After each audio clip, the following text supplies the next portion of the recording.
So the internet has been absolutely spiralling since Taylor Swift got married. Taylor Swift's wedding took place on the 3rd of July, literally just a few days ago, at Madison Square Gardens in New York. She got married to Travis Kelce, who's an American footballer. And of course, we all know Taylor Swift to be a country singer, and a very well-known country singer at that. Now, there's so much controversy surrounding this wedding. A lot of people are saying that it's tacky, that she shouldn't have hired out the place that she did, that apparently there was drama within the actual wedding itself where she didn't invite certain people who we all believe to be her best friend. So there's a lot of drama, a lot of controversy surrounding this wedding, and we're going to break it down in this video. So let's get into it. Hi, my name's Lucy and welcome back to my channel.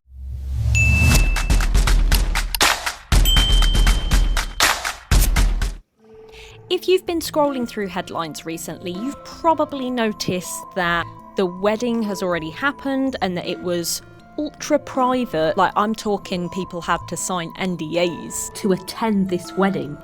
The thing is, a lot of these stories trace back to anonymous sources, fan theories or posts that circulate many times. The more they repeat, the more they start to turn out and sound like facts. And that's basically how rumours work. So for a lot of Taylor Swift fans, I really don't get the hype around Taylor Swift. I really don't understand it, but she has a lot of fans, a huge fan base, probably one of the biggest in the world, on par with Ariana Grande, if not bigger.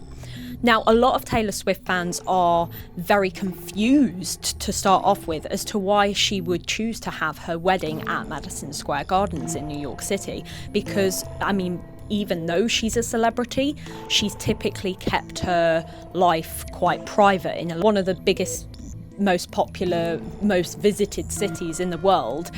Not just strikes alarm bells with Taylor Swift fans, but also strikes alarm bells with, like, the general population. I mean, apparently even New York City people, like the people of New York City taxpayers were even funding the police surrounding her wedding, which I read and I was like absolutely gobsmacked. How is this allowed? But amongst many other terrible things in the world, it is. A lot of people are speculating that her and Travis did get married in private somewhere, but nothing about that has actually been confirmed. So at this point, we are just all theorizing on whether or not she did get married in private and this was some kind of publicity stunt for whatever reason. I really don't know. Again, that comes down to the theories and stuff. A lot of people are theorizing that it could be to do with taking part in a Netflix film, a documentary, or a Disney Plus film,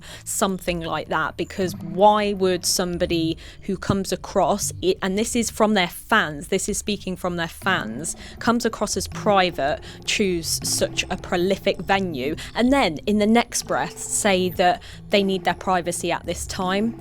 It just doesn't make sense. Madison Square Gardens is outside one of the biggest, most busy train stations in New York City. So why you would pick somewhere that's that prolific when you want something so private, and ultimately you come across as quite a private celebrity, if that makes sense, in some cases. Why would you do that?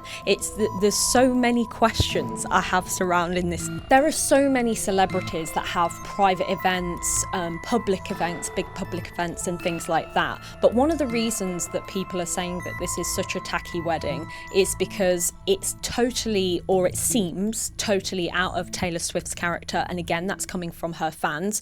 She's literally using New York City people, the public of New York, their tax money to fund the security and the police for this wedding. I'm pretty sure like there was 100,000 spent around that's just an estimate, but around that spent on that alone. You've got to think Taylor Swift is one of the most famous people in the world. She's a billionaire. Why would she pick this place out of anywhere else she could have? It doesn't make a lot of sense, and that's why there are so many theories surrounding this. There were so many celebrities invited to this wedding. I mean, Travis and Taylor invited 1,000 guests to this wedding, with the guest list not even being revealed to the public yet. But apparently they all had to sign NDAs. I mean, that's a little bit sus for a wedding. We've all signed NDAs to an extent, maybe in a job or whatever, for whatever reason, even if it's stupid, right?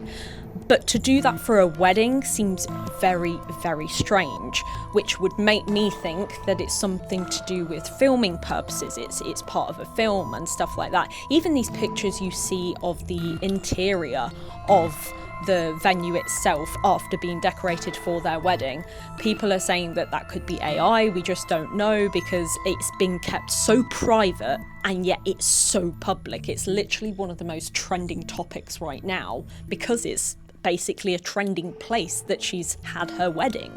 There are so many celebrities that were invited to this wedding. However, certain people who you thought would be there, for whatever reason, aren't. Now let's start off with Blake Lively. Blake Lively is a well-known actress who starred in the film It Ends With Us in recent years. I read the book and I watched the film, and apparently there was a lot of legal issues surrounding what happened in that film, to do with the lead actress herself and the lead male actor. So that was a little bit controversial when it came out, and according to research, Taylor Swift and Blake Lively kind of distanced themselves from each other since all of that legal stuff came out about that film. So that's more than likely the reason why Blake Lively wasn't invited to Taylor Swift's wedding. But there isn't any confirmed reason. Bit of speculation, but it's more than likely that that was the reason. They literally flew in on their private jets to attend this wedding, which is crazy. I mean, can you imagine living that life where you're actually flying on a private jet to attend somebody's wedding in New York? It's just crazy. Ed Sheeran and Selena Gomez have always been very close with Taylor Swift. I know that Ed Sheeran has worked with Taylor Swift a lot, and there is also, I mean, again, this is allegedly, but Ed Sheeran has also been known to be a bit of a cheater and been hanging around a bit too much with Taylor Swift and other artists, other female celebs. But they were invited to the wedding and they did attend. The whole wedding for Taylor Swift, for it to be Taylor Swift's wedding, seems very odd, and that's coming from somebody who's not even her fan. Just based on the research, you know, a lot of fans are saying that it's unusual for her character. You've got to look at it like black and white. She is a billionaire. Why would she choose that place? Is it just because she can afford it and it's just something pretentious that pretty much any celebrity could do, and a lot of celebrities have done, but she was never really known for that, so it does seem very out of character. And not to mention the amount of taxpayers' money that was going towards this, bearing in mind it is not a public event. I'm not even a taxpayer there, but like, if I was, I'd be fuming. To make it even worse than that, apparently certain small businesses, not even small, but big ones as well, were being closed off. The entrances were shut off just because of her wedding, which is absolutely insane. And not only would you not expect that from somebody like Taylor Swift, but you just... even if you would expect it, it's still so unacceptable. And actually, just because she can afford that and can afford this, those other people were trying to go about their day-to-day lives, and they were just totally shut down because she's hired out this whole thing that's partly being funded by taxpayers. It's a very, very controversial thing. And as much as I am for have the wedding exactly as you want it, like when it comes to getting married, do exactly what you want to do because it's about you and your special day. And of course, if you've got the money to spend it on something that extravagant, and if that's what you have really always wanted, do it, but do it with your own money, and maybe not do it with taxpayers' money and then basically shut down businesses temporarily. It supports the argument that they have no idea what it means to be a human being. A few other notable people that attended the wedding that have been confirmed include Dakota Johnson, Julianne Moore, and Hugh Grant. Like, I used to respect Hugh Grant. Why would he do this? And I didn't even think he knew Taylor Swift, like personally, I mean. And on top of that, you've got Adam Sandler, who officiated their wedding. He ain't no officiator, and my opinion on Adam Sandler is that, I mean, he's not really lost in any respect because I didn't really have any for him in the first place. I find him to be so boring. So if you were going to pick anyone to be your officiator, why would it be him? But apparently Adam Sandler is close with Taylor Swift's now husband, Travis Kelce, because they met on the set of Happy Gilmore 2 or something. So that's clearly how that came about. But why Taylor Swift would agree to that, I don't know. But I've got bigger questions when it comes to her. So what do you guys think? Do you think this wedding was as tacky as everybody says it is? Do you agree with it? Don't you agree with it? Why? Let me know down in the comments below. If you did enjoy this video, be sure to give it a thumbs up and subscribe for more pop culture videos. In that case, I will see you in the next video. Bye for now.